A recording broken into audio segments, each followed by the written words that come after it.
Thank you, Eileen. Hi, everyone. My name is Michael Young, broker in San Francisco. I do commercial. Hi. Hi. All right. We're going to wrap up the last 20 minutes of this. And I believe I'm supposed to click this. Just in a sec, says Matthew. Let's improvise. He's getting beer. Grab me one too. Does anybody remember the topic of this that they can shout out? Be growth. Like Growth panel.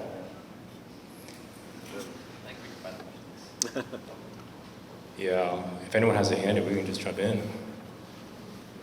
So tell us about the makeup of your team, including how many agents and how many staff do you have? The question is, tell us about the makeup of your team, how many agents, and how many staff do you have? So I just started growing my team this year. So right now I have 2 agents. They're new agents.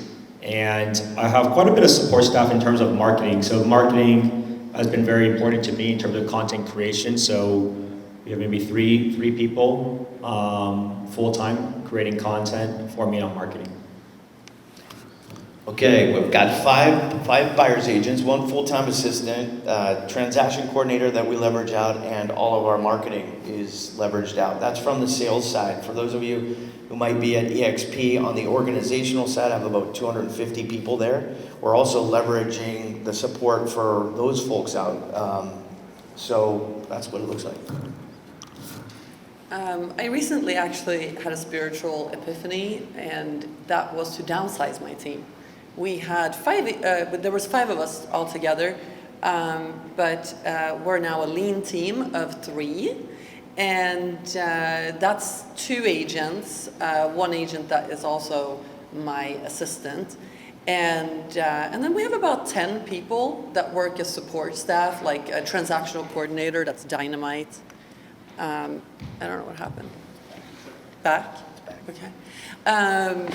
Video, content creators, a social media company that we hire. What else? We have a graphic artist, stager, of course, very particular about who we use as stagers, a printing company. So Compass provides a lot of these things, but I don't really believe in umbrellas. I believe in going against the grain and creating a lot of your own content. So that's the makeup of our team. Is this on? Yeah, good. Okay. So basically I have roughly 4 assistants. It's okay. So basically I have 4 assistants, a marketing guy, 10 agents on the team. Pretty much every single deal that I will do, I'll have another lead agent working on the deal. So if I go on a listing appointment, somebody else is coming with me, and they're going to handle a lot of the day-to-day. And like I said, I do the listing appointment, the open houses, and the negotiation. Typically, any buyer that I have is on. So typically, any buyer that I have, I will partner with another agent, and then we'll split those deals. We'll split those deals basically 50-50. And then, just like you're saying, we have 4 staging companies that we'll work with, depending on how busy we are, what's happening. We got great escrow officer, great title sales rep. And then we have, you mentioned, you said print company. You're right, because if you do direct mail, you need to vet printing companies. There will be different, prices for paper, for the services they provide, and that kind of thing. So it's good to get into that kind of stuff too. Thank you. No, this is a really, really rich topic. I'm going to go slightly off script with a question that I'm dying to hear, and I think other people might benefit from as well. Being an agent, a leader, and a boss and a manager's got to be tough, right? You're wearing all these identities at the same time. My question to you is, for someone who wants to grow a team, what has been the greatest thing that you've learned about working with people, growing teams, and then making it like a harmonious unit to grow your business? So is this on? Okay, so no. So here's the thing. There are 2 different people that you're going to bring into your team. There are going to be people that do everything that you can do, and there's going to be people that do things way better than you can do on different things. In the very beginning, the first guy I brought on was a guy named Justin. He did all the back-end marketing, all the paperwork, and all the stuff. And that was in like 2012 or so that I could just do listing appointments, negotiation, and open houses, right? And basically everybody that we've brought, then I brought on another Justin, so Andy could like do even more of that. But over time, I can't do all of that. So I've had to bring in other people that can do some of the things that I can do. So that's kind of how I've brought people in. You're either going to be bringing people that can clone yourself or that are really good at the things that you're bad at. And the other thing I'll say is everybody that you bring onto your team, so like, I joke, but it's completely 100% serious. On my team, everybody's really smart, really hardworking, and like morally and ethically, we're very much aligned. Okay? If you don't line up on those three things, like if somebody comes on our team and they're not super smart, they're gonna weed themselves out. If they come on our team and they're super smart and they don't work crazy hours, they're not gonna fit with our team. And if you're morally and ethically not so good, you'll quickly weed yourself out. So that's what I would say on that. Thank you for I that. don't even think it's on, so. Yeah? Woohoo. No. Question again, because the microphone stressed me out. What was the question again? So the question was, wearing all these hats has to be really hard. Yeah. You've got, right, you're shifting between all these different things. And so the question is, how do you bring people together? How do you work with them to ensure that it's a cohesive, harmonious unit and that you're working with the right people? Yeah, that's actually super important for me. I don't really want to grow explosively to be a mega team. I always say I grow authentically, organically, and intentionally, right? And so I learned that I was exploding. I grew 350% from 2020 to 2021, which was just insane, right? Your average agent, I think, grows like 5% a year or something like that. And so I came to the realization that I would rather emphasize tops, 5 people on a team and put all my energy into creating mega superstars versus having a bunch of like just people to manage, because that's like a adult kindergarten, right? Because you become very, very involved with each other personally, because you're in deals at night, like you see each other at 11 p.m. sometimes, wake up and you see each other at 7. You work under very stressful conditions. We have a lot of pressure here. Our clients are elite people. They're CEOs. They expect nothing but excellence. So you need to be able to work under pressure. And so I'm not looking for everyone. Actually, as a matter of fact, absolutely don't want everyone on my team at all. I want like-minded people. I want kind people. I'm looking for loyalty. I'm looking for an extension of my brand and myself. So I pretty much clone myself in all of my team members. So when a client has had an experience with our team, of course I come in and I'm kind of the closer. So I act as like the initiator. Then I sort of hand them off to my team, but I'm always on the call, so my touch is always there. And then of course I hand off the keys, right? So they feel like they had that perfect experience. And what's nice is we get a lot of feedback where they come to me and then they go, oh my God, Heather is like the sweetest thing in the world. She's so cool. Like, you guys are so organized or whatever. We get a lot of great feedback that way. And the same thing with Emma, and same thing with our transaction coordinator. And it's just kind of like a really well-oiled machine. And by the time you've met me in other kind of morphed versions in my team members. And that's always my goal, right? That's an extension of my service. And it's white glove and to create that culture, like culture is everything in a team. And I think you guys that have ran teams know what culture means. And if you lose culture, then you really lose the whole essence of a team. And the only way to be on top of culture is by creating it. So you have to be very selective, and that's kind of how I run my team. Great answer. I'm going to get really granular and say failure. Okay? The umbrella of failure teaches you everything, in my opinion, in regards to a team.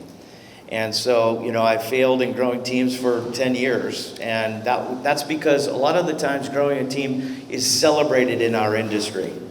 But simply put, being a great salesperson and doing 100 transactions or 50 million, whatever it is, doesn't make you a great team leader, doesn't make you a good manager. And so I think you have to put time, effort, and energy into personal growth and leadership to understand that. But also understanding when it's time to build a team, which is typically when you have so many leads that you can't service them all, right? A lot of people try and start before that point. And then following up under that is understanding people's personality and where to put them. You can't put round holes into a square peg. I think a lot of times people come into the industry and go, I want to be on your team, I want to be on your team. Well, where are you going to fit? What's your personality like? Are you going to be a great buyer's agent? Are you going to be a great lead agent, listing specialist? Are you going to be a great, admin or support staff? So it's imperative that you understand not only for your team, but also as you're leading your clients, where they fit in on the scale. Yeah, I would comment too, where the shift is different as an individual solo producer to being a good team leader, and yet many of the people here are still top individual producers. But the hat and just the mindset is different. And also, as one grows a team, it's not like, okay, I want to add 3 people, and 3 people average can do 30 deals, and then it's just going to be like a straight line up. So if I just add 10 people, I can do 300 extra deals, and then it's easy. It's all easy. But the reality is, there's a lot of you take a step forward, and then you may take 1 or 2 steps back, whether it just doesn't work out, whether it just didn't fit with the culture, whether you don't actually have the right systems to ensure that they're going to be successful, right? It's a lot more complicated than one may seem of growing it, and I've certainly had to experience the pains of it, and also profitability is also a lot different, right? And so the initial impression that I got was, okay, I did X amount last year, I'm getting too busy this year, I can just hand these off. But the reality is there's a lot of one-on-one time that needs to be done. There's a lot of role play, a lot of training. There's a lot of support that one needs, and that's kind of that team leader hat that you have to carve for your day to ensure that they're successful. Thank you. I mean, this discussion I find super helpful, right? What strikes me about all of it is how everyone's different style. They found a way to negotiate this depending on what your personal style was. So that I very much appreciate that. I'm in the process of building a team that I recognize, and thank you for saying pain, because the process of becoming successful is not easy, right? It takes work. Are we taking questions, or did we? Okay. Does anyone have any questions that they would like to pose? I do. Can we take one? Yes. Hi, my name is Stacy. I specialize in Peninsula, especially in Brisbane, not Australia, California. So I do have a question. I know it's all about to find the right people to work, I want to find a good assistant, and I haven't been able to. I spent a lot of time to train a virtual assistant in Florida.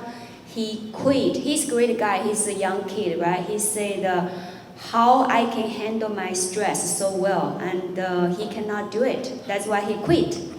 So I'm really busy right now. I'm handling 5 new listings right now.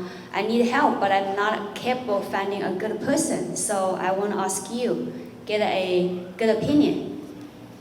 I can make a comment and I can pass it out. I think there's a couple of things when it comes to hiring an assistant. Number one, are you training them the right way? Are you spending the right amount of time for them to be successful? So you certainly need to look at that internally and be very honest with yourself. You also want to document it all so that if it doesn't work out for this particular individual, you have a standard operating procedure, which is good anyways, so that's the next person because people can leave for whatever reason, and it's not your fault, their fault, it just could not be a match, or just life happens. So I would say those are the core things. And also, they're not an agent either, and they don't run the same kind of busy life that you do. So maybe as you get started, they start off with 1 or 2, and you make sure they do it right. You handhold them for those, and as they progress, then you give them more and more workload. You don't just dump everything to them on day 1. They'll feel overloaded. So I think if you implement those systems and processes, then you'll have a lot more success. Yeah, thank you for that. And this segues right into the next question: is if you were to look back at the growth of the team, what would you have done differently? Were there processes or hires that you would have been different? Okay, well, I'm going to hit this question really quick because I think it's really important question to scale. You need a great assistant to be able to scale, in my opinion. My current assistant I've had for 5 years, and the initial entry into the hoop of my world was that they, on the disc profile platform, were an S and a C, very systematic and compliant. With that to be funny, but not funny, the initial conversation was this: I suck at paperwork. You are here to save my ass with paperwork. That way she knew, hey, I'm going to come in with some listing agreements that may not be fully executed or signed. And that way there's not oh my God, he's a train wreck or whatever. What you'll find for most top producers is we're kind of a train wreck sometimes, a little bit. The car's not 100% cleaned out, and our mind is into building relationships, not into the paperwork, okay? So being humble a little bit and let them know, like, hey, I need your help. We are going to be a good yin and a yang. And I think that's probably going to answer this question. When you're hiring other agents and those of us who have run teams, you get the top producing driver, influencer who comes on board, and you teach them for a year, and then they go off and they run their own business. They leave. They're like, okay, thanks for all the info. I'm out of here. So finding that perfect fit for you, that they like stability and they like the systems that you are providing and the clients that you are giving them, I think that's the key to longevity in my opinion. So the way I found my assistant was my husband is an attorney. He's very different than me. He's kind of a climber and very transactional, I would say. And I'm more a feely, touchy person. And so I don't interview my assistants. For some reason, when you're a realtor, everybody kind of wants a piece of you, usually of the income that you make. So putting out an ad on Craigslist or whatever saying, I'm looking for a real estate assistant to a $100 million producer, that's like moths to a flame. So don't do that. But do put an ad out on care.com. Right? For a personal assistant that you can groom into a multitasker that might be, I love my assistants to be in 20, 25, after college, between 25 and 30 years old. It's kind of like the fill-in job before they find where they want to go. And they also have a little bit of a different work ethic and more longevity, so that's, I have my husband interview my assistants because I promise you I will pick the wrong trades because I'm such a sucker. And so I have the best assistant ever, and right now she's transitioning into becoming an agent. So she is already closing deals, and that's the reward for being my assistant. So I do give up most of my leads. That's why I decided to have a team, because I just was having too much business. So most of my agents get that reward. I share selflessly, and they get credit on all of the listings and all of the buy-ins. Their name shows up on all of the production, and that's also, that's also a reward, right? It answered question number 1. Were there processes or hires that would have been different for you? No, there's nothing I would have done differently. Nothing. I don't regret one thing. I always go with my gut. My gut is the biggest, it decides where the pendulum will fall. And, I think everything happens for a reason, and you're intentional about it, and your gut talks to you. And so I actually wouldn't have done anything different. I feel really awesome about all the people that were ever involved in my business. Anyone that left or I let go of was all for organic reasons, and I'm going to keep checking in with my gut when I make future decisions, and it's served me well. So no regrets. Thank you. Okay, so I would have farmed earlier. I didn't really start farming until about 2012. I definitely would have gotten very expert in a geographic area, typically a zip code, much earlier. In the beginning, I would cold call anything, anywhere. Gilroy, Burlingame, and I'm in Saratoga. I would do anything, East Bay, mobile homes. I didn't care what it was. I was calling everything. I think that's a little too, I would have just done everything in Saratoga, West San Jose, if I had to do it over again. In terms of the assistant side of things, there's lots of different kinds of assistants that you're gonna need in this business. There's going to be partners that are going to get percentage splits.